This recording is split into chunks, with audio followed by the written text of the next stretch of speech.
ఏం చేస్తాం చిరంజీవులకు స్వయం కృషి జరుగుతుంది.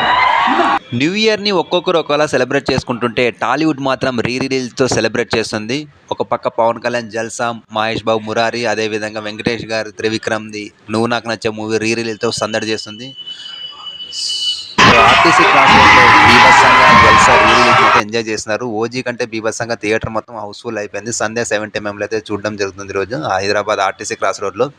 సో భయంకరంగా వచ్చేసారు జనాలు అయితే. అసలు ఆ క్రౌడ్ అయితే హెవీగా వచ్చేసింది. ఇంకా ఇది చాలా తక్కువ అనాలి, ఎందుకంటే సంధ్య థియేటర్ దగ్గర ఒక ఇన్సిడెంట్ జరిగింది కదా పుష్ప అప్పుడు. ఆ టైం నుంచి చాలా వరకు రెస్ట్రిక్షన్స్ పెట్టారనమాట. లేకపోతే ఇంకా బీభత్సంగా చేసేవాళ్ళు ఫ్యాన్స్ అనేవాళ్ళు. సో చూస్తున్నారు కదా ఇక్కడ జల్సా రీ రిలీజ్ సెలబ్రేషన్స్. సో సంధ్య 70mm ఆర్టీసీ క్రాస్ రోడ్ హైదరాబాద్లో సినిమా రీ రిలీజ్కి కేర్ ఆఫ్ అడ్రస్ అనమాట ఇది. సో ఆ రోజు పుష్ప రిలీజ్ అప్పుడు జరిగిన ఇన్సిడెంట్ ఇక్కడే అనమాట అది. సో జల్సా రీ రిలీజు, మురారి రీ రిలీజు, నువ్వు నాకు నచ్చే రీ రిలీజ్ అయితే ఫుల్ హౌస్ఫుల్ అయిపోయినాయి. సో మీరు ఏ రిలీజ్కి వెళ్తున్నారో కామెంట్ చేయండి గైస్.